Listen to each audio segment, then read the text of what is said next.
Let's get started with our linear algebra review. In this video, I want to tell you what are matrices and what are vectors. A matrix is a rectangular array of numbers written between square brackets. So for example, here is a matrix. I'm going to write a left square bracket and then write in a bunch of numbers. And these could be features for a machine learning problem, or it could be data from somewhere else. But for example, the specific values don't matter. And then I'm going to close it with another right bracket on the right. And so that's one matrix. And here's another example of a matrix. I'm just write 1, 2, 3, 4, 5, 6. So a matrix is just another way of saying is a 2D or a two-dimensional array. And the other piece of terminology we need is that the dimension of a matrix is going to be written as the number of rows times the number of columns in the matrix. So concretely, this example on the left, this has 1, 2, 3, 4 rows, and it has 2 columns. And so this example on the left, I'm going to say this is a 4 by 2 matrix, okay? Because it's number of rows by number of columns, so 4 rows, 2 columns. This one on the right, this matrix has 2 rows. So that's the first row, that's the second row, and it has 3 columns, right? That's the first column, that's the second column, that's the third column.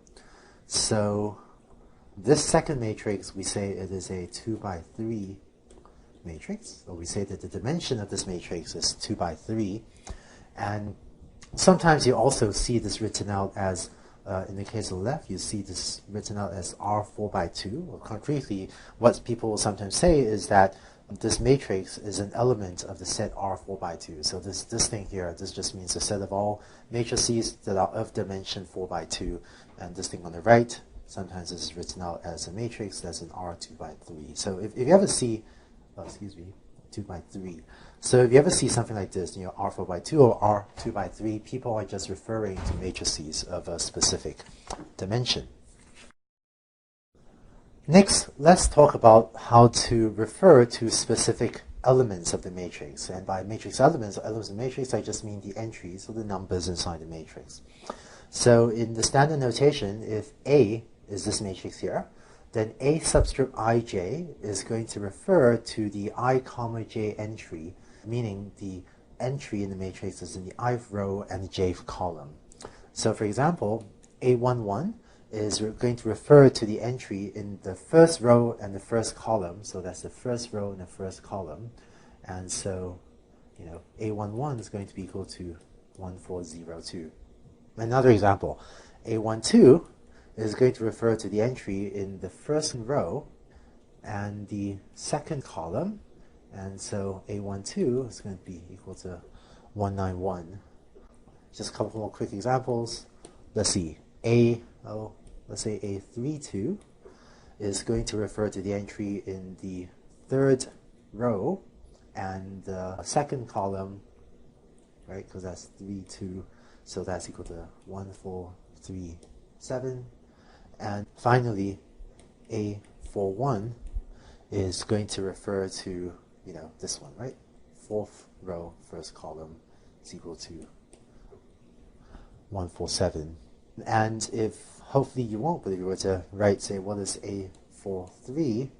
Well, that refers to the fourth row and the third column, but, this matrix has no third column, so this is undefined. Or you can think of this as an error. So there's no such element as a A43, so shouldn't be referring to A43. So the matrix gives you a way of letting you quickly organize, index, and access lots of data. And in case I seem to be tossing up a lot of concepts, a lot of new notation very rapidly, you don't need to memorize all this, but on the course website, where we have posted the lecture notes, we also have all of these definitions written down. So you can always refer back, either to these slides posted on the course website or to the lecture notes if you forget, well, A41 is that, which row, which column is that. Don't worry about memorizing everything now. You can always refer back to the written materials on the course website, use that as a reference. So that's what a matrix is. Next, let's talk about what is a vector. A vector turns out to be a special case of a matrix. A vector is a matrix that has only one column. So if you have an n by 1 matrix, then that's remember, right, n is the number of rows, and 1 here is the number of columns. So a matrix with just one column is what we call a vector. So here's an example of a vector, right, with, I guess I have n equals 4 elements here. So we also call this thing, another term for this is that this is a 4-dimensional vector. It just means that this is a vector with 4 elements, with 4 numbers in it. And just as earlier for matrices, you saw this notation like R3/2 to refer to 3/2 matrices, right? For this vector, we're going to refer this to this as a vector in the set R4. So this R4, again, just means a set of all 4-dimensional vectors. Next, let's talk about how to refer to elements of the vector. We're going to use the notation yi to refer to the ith element of the vector y. So if y is this vector, y subscript I is the ith element. So y1 is the first element, is equal to 460. Y2 is equal to the second element, right? 232 as the first, as the second.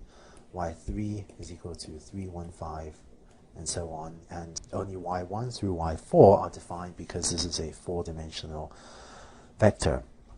Also, it turns out that there are actually 2 conventions for how to index into a vector, and here they are. Sometimes people will use 1 index and sometimes 0 index vectors. So this example on the left is a 1 index vector where the elements we write as y1, y2, y3, y4. And this example on the right is an example of a 0 index vector where we start the indexing of the elements from 0.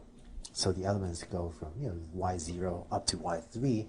And this is a little bit like the arrays of some programming languages, right, where the arrays can either be indexed starting from 1, so the first element of an array is sometimes say y1, this is kind of C++ notation, I guess, and sometimes is 0 index, depending on what programming language you use.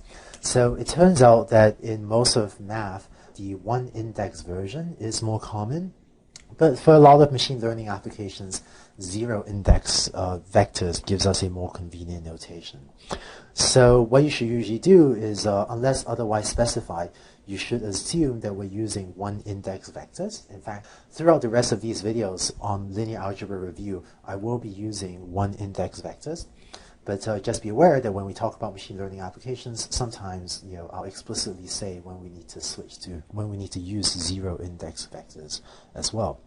Finally, by convention, usually when writing matrices and vectors, most people will use uppercase to refer to matrices. So when we use capital letters like A, B, C, X to refer to matrices, and usually we'll use lowercase like A, B, X, Y to refer to either numbers, just real numbers or scalars, or to vectors. But this isn't always true, but this is the more common notation where we use lowercase y to refer to vector, and we usually use uppercase to refer to a matrix. So you now know what are matrices and vectors. Next, we'll talk about some of the things you can do with them.